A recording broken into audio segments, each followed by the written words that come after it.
Chaque année, c'est la même question qui se pose un petit peu plus chez les coachs. Est-ce que ça y est, le marché, il est saturé? Est-ce que c'est fini? Est-ce qu'on peut plus se lancer dans le coaching? Là, en plus, il y a l'IA qui arrive, certaines personnes qui vont se faire coacher par IA. Donc, raison de plus de se dire, bah, est-ce que là, c'est pas la fin du jeu? Donc, première question pour toi, Mehmet, qui est sur ce marché-là depuis plus de 10 ans. Selon toi, le marché du coaching est-il saturé aujourd'hui ou est-ce que c'est une fausse perception? Alors, la fausse perception, on va en parler tout de suite parce que j'entends ça, moi, depuis 10 ans. Depuis 10 ans, on me dit que le marché du coaching est saturé, que, il y a des coachs à tout va, il y a des coachs pour tout et n'importe quoi, etc. Donc, j'ai poncé un peu le sujet parce que, à force de regarder en fait ce qui se passe sur le marché, bah, on s'est rendu compte que bah, finalement, le marché n'est pas si saturé que ça parce qu'en fait, il y a une histoire algorithmique et on va parler aussi justement des intelligences artificielles dans tout ça. À chaque fois que vous vous intéressez à un sujet, les algorithmes sur vos réseaux sociaux préférés, bah en fait, vont vous envoyer, vont vous bombarder de ce sujet-là. Donc, si vous tapez coach et que vous êtes intéressé par des coachs, bah en fait, votre feed va en fait être constitué uniquement de ce mot et de vos recherches en fait en lien avec ce mot. Le truc qui apparaît le plus, c'est que quand on fait ce genre de recherche, on se rend compte que les algorithmes en fait vont nous servir simplement ce qu'on est en train de chercher à volonté. Et c'est pour ça qu'à un moment, quand vous avez vu X nombre de pubs, X coach qui vous promet monts et merveilles, X choses, etc., forcément vous commencez à vous dire, bah, en fait, il y en a partout et que bah, pour se lancer, ça va pas être facile et que ça va pas être bon pour nous si on veut monter un business là-dedans. Et cette croyance, moi, ça fait 10 ans que je l'entends, et donc j'ai fait quelques petites recherches, et la recherche, je préfère mettre une parenthèse là-dessus, ça fait déjà 1 ou 2 ans que je l'ai faite, et j'étais tombé sur des chiffres assez concrets qui disaient que les coachs, en fait, vraiment certifiés, professionnels, etc., qui ont vraiment pignon sur rue et qui sont des professionnels du métier, les coachs, à l'époque, il y en avait, allez, on va dire à la louche, à la grande louche, il y en avait à peu près 15 000. Et ces chiffres, évidemment, ils ne sont pas encore mis à jour. Donc, si vous voulez plus de détails, allez sur Internet, vous tapez, je pense que vous trouverez les vrais chiffres là-dessus. Il y a une moyenne, c'est qu'en moyenne, chaque année, il y a à peu près entre 10 000 et 15 000 coachs qui se forment, de nouveaux coachs certifiés diplômés qui sortent des écoles de coaching. Mais en amont, avant ça, reconnus, il y en avait à peu près, pareil, 15 000 de plus. Donc si on part du principe qu'il y a à peu près 15 000 coachs qui se forment à l'année et il y en avait déjà 15 000 déjà de formés, on est à peu près sur 30 000 coachs. D'accord? 30 000 coachs, et sachant qu'il y a de plus en plus de gens qui se forment, qui vont dans les écoles. Il y a des écoles très sérieuses et des écoles sur Paris qui sont très fortes pour ça. Et donc l'idée, c'est que quand on veut en fait amener de la clarté dans quelque chose, il faut aller dans le pragmatique et le tangible. Et ce que j'ai constaté, c'est que ces chiffres, en fait, ils sont bien sourcés pour la plupart, et ils montrent une réalité, en fait, qui est que le métier, on a beau dire il y a des coachs partout, le métier est encore sous-représenté. Pour exemple, à l'échelle de la France, il y a, et cette étude c'est pareil, je l'avais faite il y a 2-3 ans ou 1 ou 2 ans de ça, j'ai plus le chiffre en tête. Il y a quelques années de ça, il y avait une statistique sur le corps psychologique, c'est-à-dire combien de psy il y a en fait en France. Et je crois me souvenir que le chiffre était de 77 000. Et pareil, en constante Hmm. évolution, parce qu'il y a des gens qui se forment pour devenir psy. Le but ici, c'est pas de faire les coachs contre les psys. Pour moi, c'est deux métiers qui sont complémentaires, qui ont en plus, tu vois, deux segments bien différents et qui font pas du tout la même chose. Mais c'est de comprendre que déjà, le métier de coach est en minorité par rapport à la population des psys. Et ça vous montre aussi où est-ce qu'on en est au niveau des besoins au niveau France. Mais une fois que vous avez ces deux chiffres, on va simplement aussi rajouter un autre chiffre qui est celui de la population française qui est proche des 70 millions de Français. Enfin, à partir du moment où j'ai donné ce chiffre, tu vois bien que 70 millions, on est à 68 millions de Français, je crois, selon l'INSEE, et tu prends un chiffre de, allez, à la louche 30 000 coachs, enfin faites le ratio, Ouais. On est en dessous de zéro, de chez zéro, de chez zéro, quoi. Tu vois. J'ai les chiffres là sous les yeux. 2024-2025, environ 15 000 coachs en activité en France, Voilà. pour plus de 33 000 personnes formées au métier du coaching. Mm. Et estimation large, tout coaching confondu. Donc Mhm. tous les gens qui se disent, qui se présentent comme coach, mais tu vois, ça peut être des coachs sportifs, coach bien-être, des gens qui sont Ouais, pas c'est ça. forcément certifiés coach, mais qui, en tout cas, Mhm. qui s'y apparentent, ça Ouais, ferait 100 000 personnes. Mais en élargissant, hein, peut-être qu'il y a aussi les ouais, coachs Instagram dedans, bien enfin des trucs sûr, qui n'ont bien rien à sûr. voir avec le coaching tel qu'on l'entend. Mm. Euh, donc effectivement, taille du marché français du coaching, entre 750 et 800 millions d'euros, 2024-2025, qui a Ouais, environ doublé depuis 2020. c'est ça. Et là, la croissance, apparemment, elle serait entre 7 et 15% selon par an, selon les segments. Mais comme tu le dis, face aux 80 000 psy, bah, on est encore loin. Sachant que coach et psy sont complémentaires aussi. Exactement. Ouais, ouais, tout à fait. Mais c'est pour montrer le parallèle en fait entre des métiers qui existent déjà depuis des années, parce que le coaching, c'est un métier émergent. C'est un métier qui est apparu, Ouais, tu vois, fin des années 90, début 2000. Ça a commencé à se démocratiser vraiment début 2000. Donc l'idée, si tu veux, c'est plus de regarder, de remettre ça en perspective aussi avec les besoins, comment dire, du marché. ouais, Et quand on met ça à l'échelle de la population française, tu vois bien que c'est pas non plus le métier ouais. qu'a la fame et qui est saturé de par le fait que vous en voyez beaucoup sur les réseaux sociaux. Il y a vraiment, je le répète, il y a un effet Ok. algorithmique dans Hmm. l'histoire, c'est-à-dire que si tu tapes coach sur un de tes moteurs de recherche, peu importe le réseau social, tu vas avoir du coach à toutes les sauces. Donc si tu as en plus commencé à suivre des coachs, que tu vois des coachs que tu aimes bien et que tu les suis, forcément, algorithmiquement, tu vas en avoir partout. Mais au-delà de ça, maintenant qu'on a, tu vois, on a débunké un peu cette histoire Ouais, au niveau des chiffres, là, on va regarder plus aussi ce qui se passe au niveau de l'intelligence artificielle. Parce qu'aujourd'hui, la facilité, c'est de se dire, ouais, pourquoi est-ce qu'on aurait besoin de se faire accompagner, en fait, que ce soit par un coach ou autre. Et en fait, quand tu regardes, euh, aujourd'hui, ChatGPT fait du très bon travail. Vraiment. C'est-à-dire, quand tu demandes une requête sur le coaching, sur j'ai un problème de confiance en moi, tu tapes juste j'ai un problème de confiance en moi, il va te sortir toutes les stratégies possibles et imaginables pour avoir confiance en toi. Le truc avec ça, c'est que ben, utiliser de cette manière comme proposition, ça peut effectivement ouvrir des pistes, c'est-à-dire de réflexion, d'utilisation, de faire des exercices, etc. Mais ça ne remplacera jamais l'interaction qu'on va avoir en fait avec un humain, parce qu'il y a le facteur X de l'humain qui est l'intuition.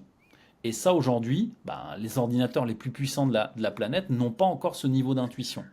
Mais par contre, l'ordinateur en lui-même, ChatGPT ou peu importe ce que vous utilisez, a une réelle base de données sur le coaching, sur les outils, sur comment les utiliser, etc., qui est effectivement réelle et qui donne simplement des pistes de propositions d'utilisation. Si vous prenez ça au pied de la lettre en disant c'est ça la vérité, c'est ça que je vais faire, vous allez vous perdre parce qu'en fait, euh, c'est pour moi, c'est donner en fait des solutions, des propositions toutes faites sans votre contexte précis, sans vous mettre en fait dans la balance vos émotions, vos idées et surtout vos instincts, vous allez simplement avoir en fait un retour d'information. Et une fois de plus, nous en tant qu'humains, on ne traite pas l'information de la même manière que la machine. Et donc c'est pour ça que si vous ne prenez pas en compte votre neurologie mentale, émotionnelle et instinctive, vous allez simplement en fait de façon bête et méchante prendre des exercices et faire des exercices qui vont peut-être pas vous nourrir intérieurement. Et là où justement ben, le coach ou l'humain qui sera en face de vous, en tout cas pour vous accompagner, va vous aider à déplacer le curseur dans toutes les zones où vous en avez besoin, c'est tout cet aspect énergétique, émotionnel qui va se créer en fait de par votre histoire et l'histoire que vous vous racontez. Maintenant, il y a aussi des intelligences artificielles plus plus. Là, très récemment, Tony Robbins, il y a quelques mois de ça, a lancé son application. Donc Tony Robbins, qui est le coach numéro un dans le monde, si vous ne connaissez pas, vous tapez ça sur Internet, vous trouverez. Et lui, il a créé une intelligence artificielle qui est son son lui digital. Et en fait, il va coacher comme lui, il va dire les mêmes termes que lui et il va faire les mêmes choses que lui. Mais ça n'est pas lui. Et au final, il y a dans notre cerveau, il y a une réalité qui veut en fait, c'est-à-dire que notre cerveau veut croire ce qu'il veut croire quand il veut en fait. Il y a pas de différenciation entre ce qui est réel, ce qui est numérique et ce qui est imaginé ou palpable.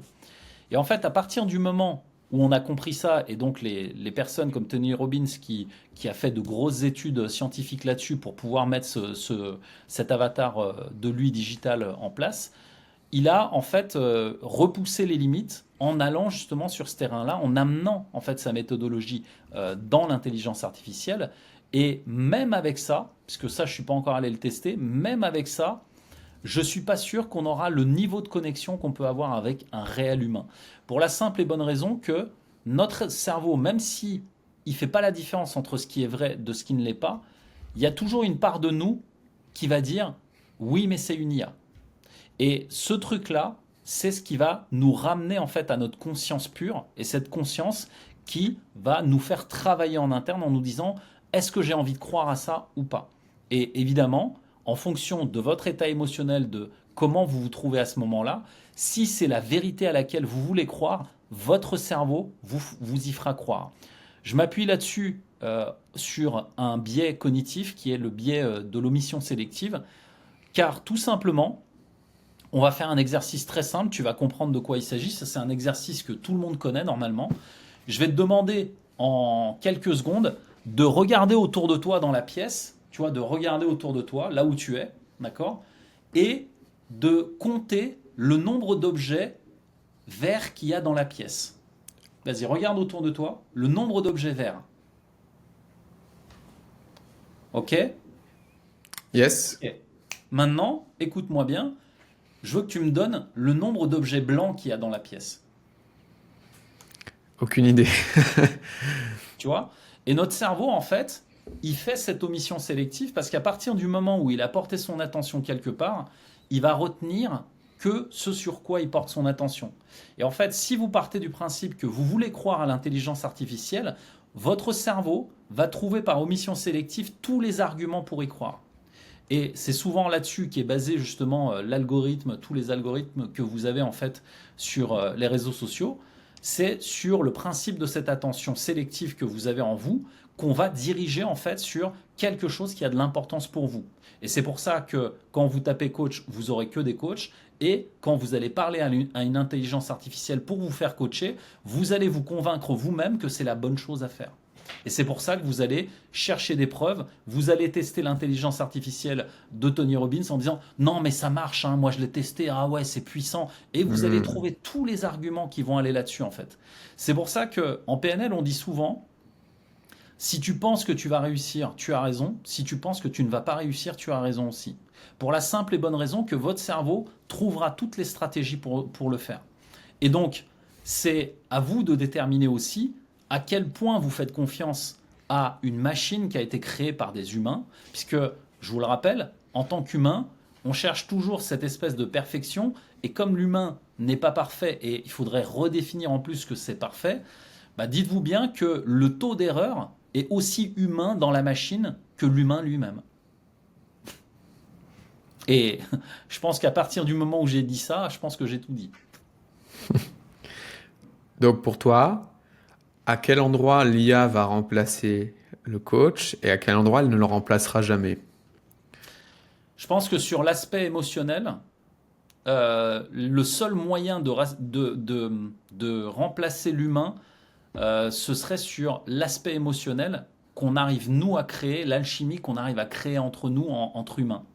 Et en fait, le seul moyen de remplacer ça, ce serait de créer un humanoïde qui serait entraîné aux émotions et qui comprendrait les émotions humaines. Et je pense que ça, c'est pas, comment dire, c'est dans pas Bon, longtemps. ok. Ouais, c'est pas encore, mais c'est dans pas longtemps. Ça devrait prendre encore une dizaine ou une vingtaine d'années, à mon avis. Parce que vu ce qui sort des usines de Chine, il y a un humanoïde que j'ai vu tout à l'heure sur Instagram qui a l'air follement humain de par sa démarche, etc. Donc on est déjà sur ce chemin-là et je pense que c'est l'aspect émotionnel émotionnel, intuitif, tout ce qui est un peu impalpable, intangible en fait chez l'être humain, puisque tu sais, on parle souvent des cinq sens, alors qu'en fait, il y a quatre sens de plus chez l'être humain. Il y a la proprioception, tu sais, c'est la capacité à L'équilibre. ressentir la chaleur, etc. Ouais, ok. Et la capacité à sentir, ressentir la douleur, par exemple.